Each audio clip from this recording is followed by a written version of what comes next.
कंगना रनौत, इनके बारे में देश की हर एक लड़की को पता चलना ज़रूरी है, क्योंकि ये सिर्फ एक एक्ट्रेस नहीं है बल्कि रियल क्वीन है। ऐसे ऐसे मोड़ इनकी ज़िंदगी में आए हैं। 16 साल की उम्र में इन्होंने स्ट्रगल करना शुरू कर दिया था और अकेले अपने दम पे बिना किसी बैकअप के यहाँ तक पहुँचे हैं। उनकी जर्नी सुनते वक्त कभी आपकी आंख में आंसू आएंगे और कभी आप में जोश भर जाएगा। उनकी स्टोरी आपको अंदर से मजबूत, स्ट्रॉन्ग बनाने वाली है। सही मायनों में इंडिया को ऐसी और लड़कियों की ज़रूरत है। इतना क्यों कह रहा हूँ मैं, ये आपको अभी आने वाले कुछ मिनट्स में समझ में आ जाएगा और आपको भी मन करेगा कि ये सारी बातें आप किसी और से शेयर करें। तो शुरू करते हैं एक शेरनी की कहानी। कंगना रनौत का जन्म 23 मार्च 1987 को हिमाचल प्रदेश के मंडी डिस्ट्रिक्ट में एक राजपूत परिवार में, भांबला जिसे अभी सूरजपुर कहा जाता है, वहाँ पर हुआ था। उनकी माँ का नाम आशा रानावत जो एक स्कूल टीचर है और पिता का नाम अमरदीप रानावत जो एक बिजनेसमैन है। उनकी एक बड़ी बहन भी है जिन्हें आप जानते होंगे, जिनका नाम है रंगोली, जो 2014 से कंगना रनौत की मैनेजर भी है। एक भाई भी है जिनका नाम है अक्षत। बचपन से कंगना रनौत बहुत ज़्यादा ज़िद्दी रही है। बचपन से लेकर इवन आज तक उनका ऐसा है कि मुझे जो सही लगता है वो मैं करती हूँ, चाहे पूरी दुनिया एक तरफ क्यों ना हो जाए। अगर कुछ गलत लगेगा तो मैं सवाल पूछूंगी सामने, चाहे कोई भी हो। बचपन में एक बार उनके पापा भाई के लिए प्लास्टिक की गन और कंगना के लिए डॉल लेके आए, तो इनको बुरा लग गया कि ये क्या बात हुई, ऐसे अलग अलग नज़र से हम लोगों को क्यों देखते हो आप।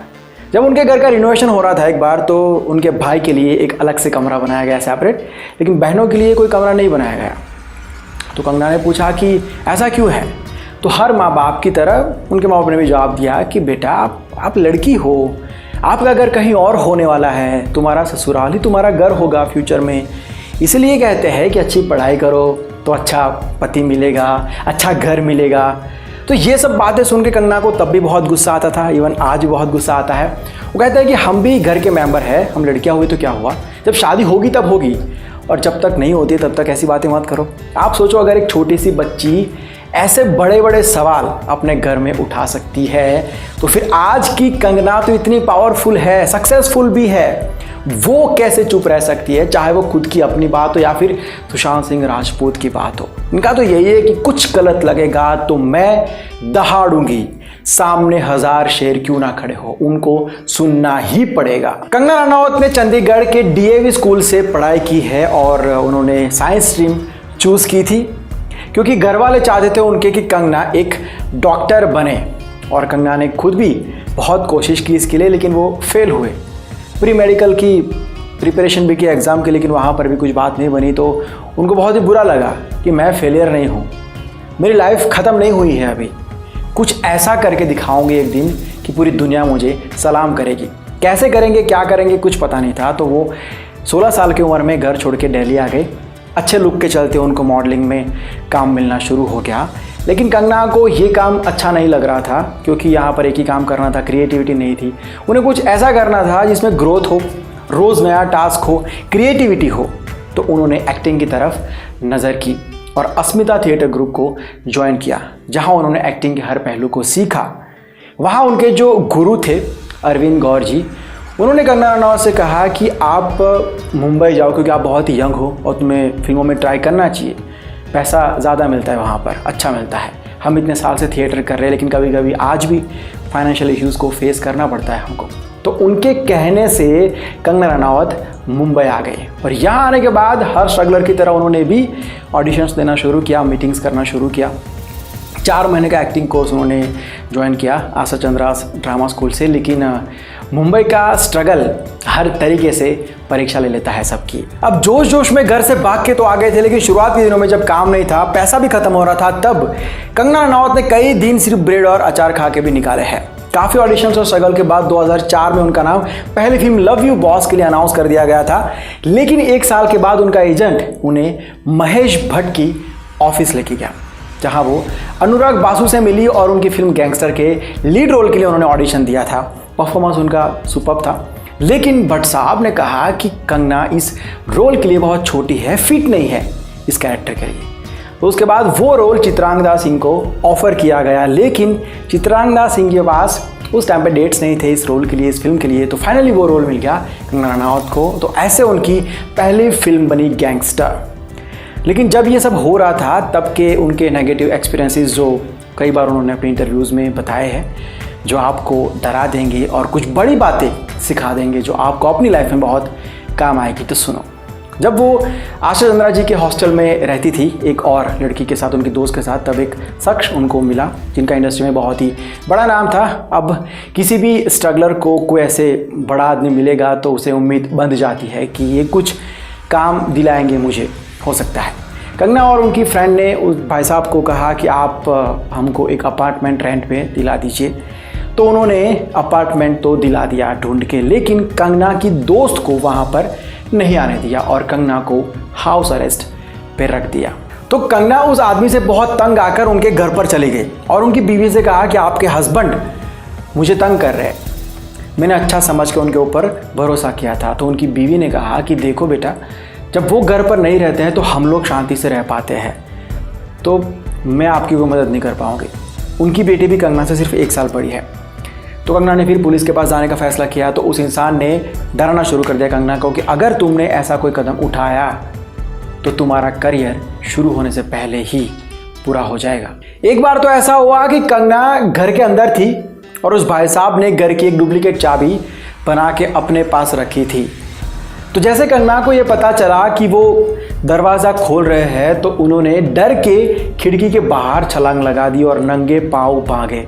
घुटने भी छिल गए थे उस दिन। उसके बाद उन्होंने एक होटल में चेक इन कर लिया था। जब वो सुबह उठे तो कोई दरवाज़ा नॉक कर रहा था, डोरबेल बजा रहा था। तो कंगना ने की होल से देखा तो वो बंदा दरवाजे के उस तरफ खड़ा था। उसने वहाँ भी उनको ढूंढ लिया था। ज़रा सोचो, एक लड़की जो 18 साल की भी नहीं है, जो घर से भाग के आई है, दिन रात मेहनत कर रही है, जिसका कोई बैकअप नहीं है, जिसके पीछे किसी का हाथ नहीं है, वो लड़की उस मोमेंट पर कितना डरी होगी जब उसने उस बंदे को दरवाजे के उस तरफ देखा होगा। इतना होने के बाद भी वो बिना डरे पुलिस के पास गई, कंप्लेंट रजिस्टर की। पुलिस ने उस छोटी सी बच्ची की बहुत मदद की और उस बड़े आदमी को कह दिया कि अगर इस लड़की को आज के बाद थोड़ा सा भी तंग किया या उसको खरोच भी आई तो आप अगली सेकंड पुलिस के जेल में होंगे। ये सारी बातें कंगना रनावत ने खुद आपकी अदालत में बताई थी और देश की हर लड़की को ये मैसेज दिया कि आपकी लाइफ में जब आपको ज़रूरत पड़े तो बिना डरे पुलिस के पास जाओ, उन्हें बता दो सब कुछ, डरो मत, पुलिस आपकी मदद ज़रूर करेगी। आप बताओगे ही नहीं तो वो आपकी सुरक्षा कैसे कर पाएगी। तो जो भी है, जैसा भी है, अगर कोई नहीं सुन रहा है, अगर आपको लगता है कि आप किसी से ये बात शेयर नहीं कर सकते हो, फिर भी आप तकलीफ़ में हो, तो पुलिस के पास बिंदास बिना डरे जाओ और सब कुछ बता दो। और ये सब होने के बाद सच में कंगना को करियर में बहुत तकलीफें शुरू हो गई। अनुराग बासवर, उनकी बीवी, ने कंगना की बहुत मदद की थी उस टाइम पे। 15 दिन तक उन्होंने कंगना रनावत को अपनी ऑफिस में छुपा के रखा था, उसका ख्याल रखा। उनकी बीवी ने कंगना के लिए कपड़े वगैरह खरीदे, उनको मेंटली सपोर्ट किया, उनके साथ खड़े रहे ऐसे बुरे वक्त में। तो बॉलीवुड में अच्छे लोगों की भी कमी नहीं है, लेकिन जिसका करियर शुरू होने से पहले ही ऐसी चीज़ों में फंस जाए, वो लड़की क्या फील करती होगी उस टाइम पे, ये हम समझ सकते हैं। इतना हुआ तब भी वो लड़की हारी नहीं, उसने क्विट नहीं किया, वापस घर पे नहीं चली गई। उसने फिर से ज़ीरो से शुरुआत की और अपने दम पे आज इंडिया की हाईएस्ट पेड एक्ट्रेस बनी है। ऐसी पहली एक्ट्रेस जिनको एक बार नहीं 3 बार नेशनल अवार्ड मिला। एक बार भी अगर किसी को मिलता है ना तो बहुत ही बड़ी बात मानी जाती है उनके लाइफ की। पद्मश्री अवार्ड भी कंगना को मिला है, 4 फिल्म फेयर अवार्ड भी मिले हैं, 3 international Indian film academy awards भी इनको मिले हैं। फिल्मोग्राफी के बारे में आप यहाँ पर देख लेना पॉज करके। ऐसा नहीं है कि जर्नी के अंदर फिर तकलीफ़ें मिली नहीं है, बहुत तकलीफ आई, लेकिन हर प्रॉब्लम को इस लड़की ने डंके की चोट पे फेस किया है, किसी से डरी नहीं। वो आज वो एक पैरेलल इंडस्ट्री चला रही है, किसी की ज़रूरत नहीं है। वैसे मैं चाहता हूँ कि एक और पार्ट 2 बनना चाहिए स्टोरी के ऊपर। क्या कहते हो आप बताओ? आप कहोगे तो पार्ट 2 पार्ट 3 भी बनेगा। मुझे आपके वक्त का ख्याल रख के वीडियोज़ बनाने पड़ते हैं, मैं आधा घंटा का एक वीडियो नहीं बना सकता हूँ। तो पार्ट 2 पार्ट 3 आप बताओ क्या करना चाहिए। आपके जवाब का इंतज़ार रहेगा कमेंट सेक्शन के अंदर। अगर कुछ डायरेक्ट कहना है, कोई मैसेज है, तो ये इंस्टाग्राम आईडी है, ड्रॉप करो, रिप्लाई आएगा। वक्त लगेगा, पेशेंस रखना, लेकिन रिप्लाई सबको मिलेगा। अगर इस वीडियो को फेसबुक पर देख रहे हो तो पेज को लाइक करो, यूट्यूब पर तो आपने सब्सक्राइब कर लिया होगा, ऐसी उम्मीद है आपको कंटेंट पसंद आ रहा होगा। और एक बात, अगर आप कोई स्टोरी भेजना चाहते हो या फिर कुछ ऐसी चीज़ें कुछ भी शेयर करना चाहते हो जो जिससे लोगों को मोटिवेशन मिले या किसी की ज़िंदगी में कुछ चेंज आ सकता है ऐसा आपको लग रहा है कुछ भी, तो आप मुझे इंस्टाग्राम पर शेयर करना, आपका नाम लेके आपका नाम अनाउंस करके भी उस चीज़ को हम पब्लिश कर सकते हैं अगर शेयर करने लायक हुआ तो फिर मिलते हैं। आज की बातें यहीं तक रखते हैं। पार्ट 2 के लिए कमेंट करके बताइए। कॉलिंग कोड आपको मिल गया होगा, जल्दी से मैसेज कीजिए, मैं कॉल करता हूँ आपको। मिलते हैं बहुत जल्द एक नए वीडियो के साथ, एक नए सब्जेक्ट के साथ। Bye, take care and see you soon, keep smiling.